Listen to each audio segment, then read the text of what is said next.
Earthlings, we have an earth-shattering lawsuit that could rewrite Hollywood's playbook on who actually owns iconic characters. And guess what? The timing couldn't be worse for Warner Brothers Discovery because this could derail their entire 2025 Superman movie release. The estate of Superman co-creator Joseph Shuster is going full Justice League on Warner Brothers, accusing them of illegally profiting off Superman in multiple countries. And before we go any further, I need your input. What do you think deserves the rights to Superman, the families of the original creators, or do the big studios have a right to keep the IP forever?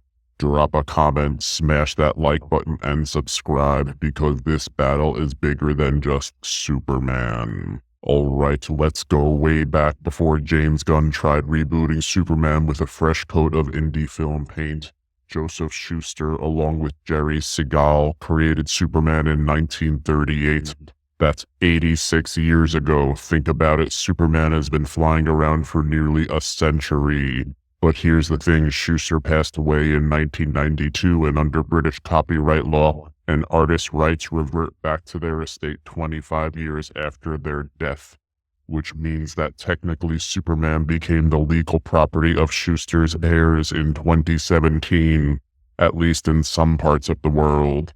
But did Warner Brothers acknowledge that? No. Instead, they kept rolling out Superman movies, comics, games, TV shows without paying Shuster's estate a single royalty check. And now the estate is saying pay up or stop using Superman in our territories, demanding Warner Brothers cease all use of Superman in places like UK, Canada, and Australia unless they license the character from Shuster's family. And on top of that, they're going after back payments, basically suing for decades of profit that Warner has made off Superman. Now let me ask you this, do they have a case?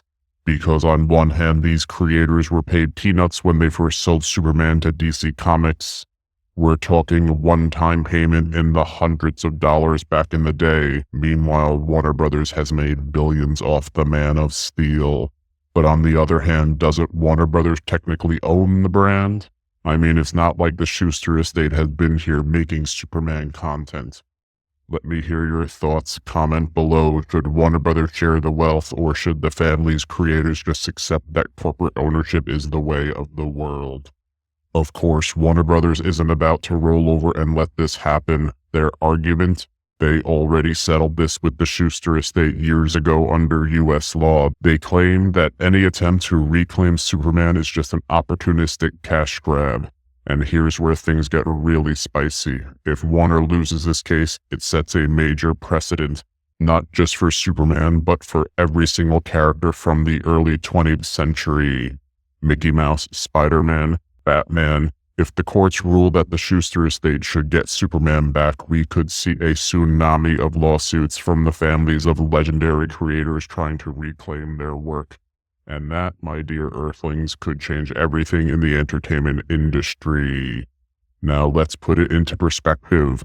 Imagine a world where every single Hollywood character from before 1950 starts slipping out of corporate control. Mickey Mouse would no longer be locked behind Disney's iron grip. Batman could end up in a legal battle between DC and Bob Kane's descendant, and suddenly, instead of Hollywood being able to reboot and franchise every character into oblivion, they'd actually have to start paying the original creators. What a concept. But wait, there's another possibility.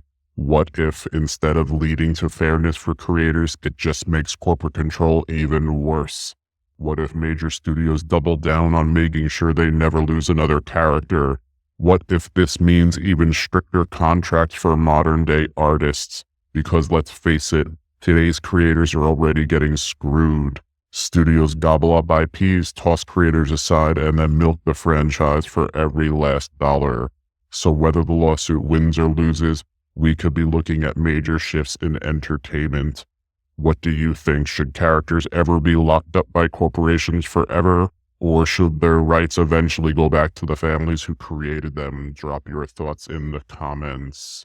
From aboard my ship, the Big D, hovering above Earth, I'm the last of the Digestibles, from a planet far away destroyed by misinformation and chaos. My mission to dissect the noise of media, entertainment, and social platforms, bringing clarity before it's too late. Let's break it down and serve it up.